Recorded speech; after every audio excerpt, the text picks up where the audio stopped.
आज असोज 25 गते बिहिबार साताको अन्तिम कारोबार दिन। आजको सेयर बजारमा भने फेरि गिरावट नै आएको छ। करिब 20 अङ्कले घटेर नेप्से इन्डेक्स 1874 बिन्दु आसपासमा आइपुगेको छ। कारोबार रकम भने एकदम राम्रो आएको छ। 1 अर्ब 70 करोड भन्दा थोरै बढीको कारोबार आएको छ। आजको सेयर बजारको अवस्था के कस्तो रह्यो त? विभिन्न टेक्निकल टुल्सहरूको अवस्था के कस्तो रहेको छ, टेक्निकली नेप्सेको मुभमेन्ट के कस्तो रहेको छ समीक्षा गर्नको लागि सधैँ चाहिँ आज पनि नेप्से एनालाइसिस लिएर म उपस्थित भइसकेको छु। नमस्ते, म हरि लामिछाने हजुरहरूलाई मेरो यस युट्युब च्यानलमा हार्दिक स्वागत गर्दछु। सुरुमा एउटा डिस्क्लेमर, यो भिडियो नितान्त इन्फर्मेटिभ तथा एजुकेसनल पर्पजले तयार गरिएको हुँदा यस भिडियोको आधारमा आफ्नो ट्रेडिङ स्ट्र्याटेजी नबनाउनको लागि हार्दिक अनुरोध गर्न चाहन्छु। स्टडीको लागि, कम्प्यारिजनको लागि र रिफरेन्सको लागि मात्र यो भिडियो प्रयोग गर्नको लागि रिक्वेस्ट गर्न चाहन्छु। स्क्रिनमा नेप्सेको प्राइस चार्ट देख्न सकिन्छ र आज पनि नेप्सेमा एउटा बेरिज क्यान्डल बनेको छ, बेरिज मरोबोजु टाइपकै क्यान्डल बनेको छ। कारोबार रकम धेरै नै राम्रो आएको छ, 1 अर्ब 70 करोड भन्दा बढीको छ। एभरेज 20 दिनको एभरेज कारोबार रकम भन्दा बढी नै हो। मार्केट पार्टिसिपेसन सन्तोषजनक नै छ र बजार भने एकहोरो घट्दो क्रममा नै गएको देख्न सकिन्छ। हिजो थोरै केही माथि जाने प्रयास गरे पनि त्यो असफल भएको छ। हिजोको क्यान्डल फेल भएको छ र फेरि बजार चाहिँ घट्ने क्रममा नै रहेको देख्न सक्छौँ। अब आजको इन्ट्राडे चार्ट हेरौँ। मार्केट ओपन भए लगतै सुरुवाती चरणदेखि नै आज घट्दो क्रममा नै रहेको थियो र खासै आज माथितिर अपसाइड पुलब्याक नै गएन। एकदम मार्केट बरु साइडै बस्यो, अल्टिमेटली घटेर तल्ती नै गयो। सधैँ चाहिँ बन्द हुने बेलामा केही बढेर बन्द भएको छ, तर माथिबाट तल हुन्छ एउटा सानो पुलब्याक पनि नगइकन एकहोरो घटेको देख्न सकिन्छ। र 5 मिनट्स टाइम फ्रेममा ट्रेन्ड एनालाइसिस गर्ने भने डाउन ट्रेन्डकै च्यानल छ, क्लियर डाउन ट्रेन्ड छ, करेक्सन कम्प्लिसन भइसकेको इन्डिकेसन प्राप्त भइसकेको छैन र 5 मिनट्स टाइम फ्रेममा समेत मार्केट चाहिँ क्लियर डाउन ट्रेन्डमा रहेको हामी देख्न सक्छौँ। 15 मिनट्स टाइम फ्रेम हेरौँ। 15 मिनट्स टाइम फ्रेममा बजारको मुभमेन्ट बियरिस छ, कम्प्लिटली बियरिस, कम्प्लिटली डाउन ट्रेन्डको च्यानल बनाएको देख्न सकिन्छ। एउटा टप लगाइसकेपछि त्यहाँबाट हामी हेर्दै आउँछौँ नि लोवर हाई र लोवर लोको सिरिज बनाउँदै बजार चाहिँ तलतिर आएको छ र अहिले फेरि बजार चाहिँ तलतिरै घट्दो क्रममा देखिएको छ। क्यान्डल्सहरू हेर्दा पनि करेक्सन कम्प्लिसन भएको, पुलब्याक जाला जस्तो केही देखिएको छैन, घट्दो क्रममै देखिएको छ र मार्केट माथि यो एउटा अगाडिको लोलाई पनि ब्रेक गरेर अर्को नयाँ लो चाहिँ खोजी गर्न गइरहेको छ। यो लो स्टिल नट येट कन्फर्म, तर अब यदि बजार माथितिर जाने क्रममा बजारको लागि नजिकैको हाई यदि मार्केटले विशेष गरी 1898 देखि 1904 को लेभललाई यदि पार गरेर माथितिर लाग्छ भने, विशेष गरी 1904 लाई पार गरेर यदि मार्केट माथितिर लाग्छ भने 15 मिनट्स टाइम फ्रेममा चाहिँ यो डाउन ट्रेन्डको च्यानल चाहिँ सकिने र त्यसपछि 15 मिनट्समा मार्केट केही अपसाइड जान सक्ने पोसिबिलिटीहरू रहन सक्छ, जसले गर्दाखेरि नेप्सेमा हामी केही पुलब्याकहरू चाहिँ माथितिर, अहिले नेप्सेमा मेजर मुभ भनेको डाउन मुभ छ, सो केही पुलब्याक अप मुभहरू चाहिँ अपस्विङहरू चाहिँ मार्केटमा एक्सपेक्ट गर्न सकिन्छ यदि मार्केटले 1904 पार गरेर माथितिर लाग्यो भने। अहिलेको लागि घट्दो क्रममै छ, रिभर्सलको इन्डिकेसन नभइसकेको देख्न सकिन्छ। एउटा जानकारी, यदि हजुरहरू the smart money concept advance लेभलको टेक्निकल एनालाइसिसको कोर्स गर्न चाहनुहुन्छ भने, अथवा यदि हजुरहरू मेरो सल्लाहमा सेयर खरिद बिक्री गर्न चाहनुहुन्छ, एज अ एडभाइजरको रूपमा मलाई लिन चाहनुहुन्छ, सजेसन ग्रुपमा यदि हजुरहरू बस्न चाहनुहुन्छ भने कृपया स्क्रिनमा देखाएको नम्बरमा सम्पर्क गर्नुहोला। र अहिले स्मार्ट मनी कन्सेप्टको क्लास गराउँदा डिस्काउन्ट चलिरहेको छ। यदि हजुरहरू इन्ट्रेस्टेड हुनुहुन्छ भने 9863805867 यो नम्बरमा चाहिँ कल, मेसेज अथवा वाट्सएप गर्न सक्नुहुनेछ।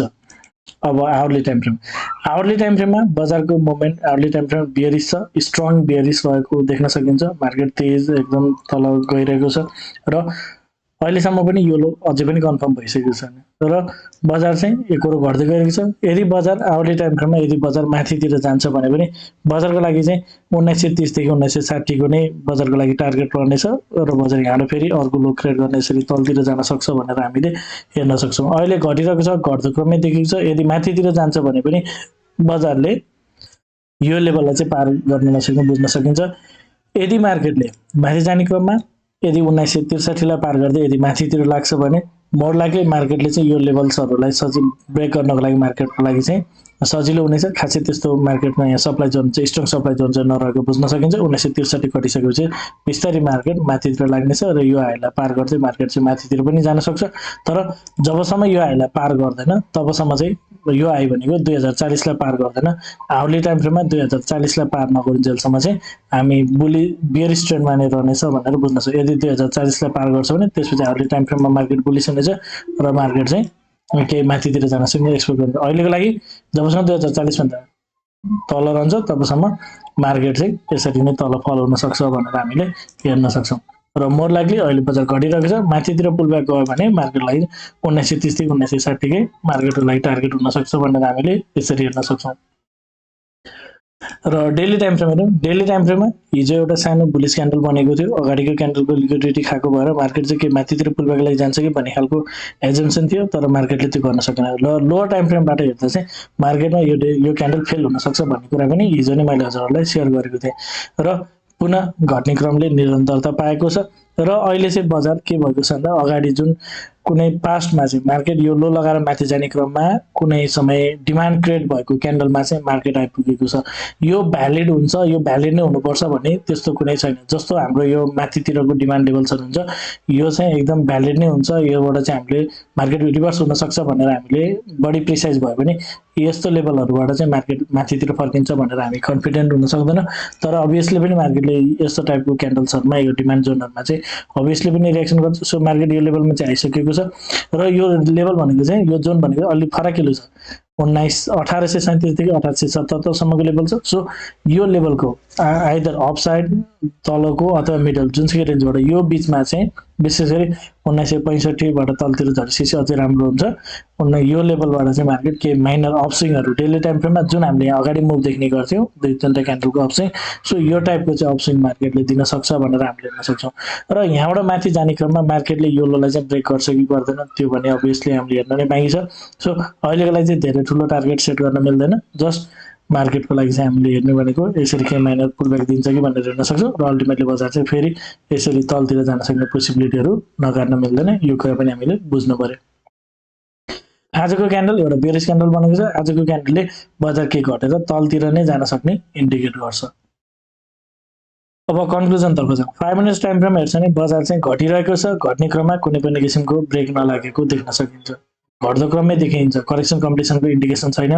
15 मिनट्स टाइम फ्रेममा पनि बजार घटिरहेको छ, घट्दो क्रममै देखिन्छ, करेक्सन कम्प्लिसनको कुनै पनि इन्डिकेसन नरहेको कुरा देख्न सकिन्छ। र 15 मिनट्स टाइम फ्रेममा चाहिँ बजार माथितिर जान्छ भनौँ अथवा आवली टाइम फ्रेममा डेली टाइम फ्रेममा मार्केट पुलब्याक जान्छ कि भन्नको लागि चाहिँ मार्केटले 1904 को लेभललाई चाहिँ पार गर्नुपर्ने हुन्छ। र जबसम्म 1904 लाई पार गर्दैन तबसम्म चाहिँ मार्केटको मुभमेन्ट चाहिँ त्यति पोजिटिभ नहुने कुराहरू बुझ्न सकिन्छ। त्यसै गरी आवरली टाइम फ्रेममा बजार घटिरहेको देखिन्छ र घट्दो क्रममा कुनै पनि किसिमको यो लो कन्फर्म भइसकेको छैन। त्यसै गरी डेली टाइम फ्रेममा आज एउटा बेयरिश क्यान्डल बनेको छ र बजार चाहिँ आगामी दिनमा घटेर तल जान सक्छ। तर मार्केट एउटा डिमान्ड जोनमा चाहिँ आइपुगेको हुनाले यहाँबाट चाहिँ मार्केटले केही अपस्विङ माइनर भए पनि केही अपस्विङ चाहिँ यसरी यो लेभलबाट चाहिँ दिन सक्छ कि भनेर हामीले हेर्न सक्छौँ।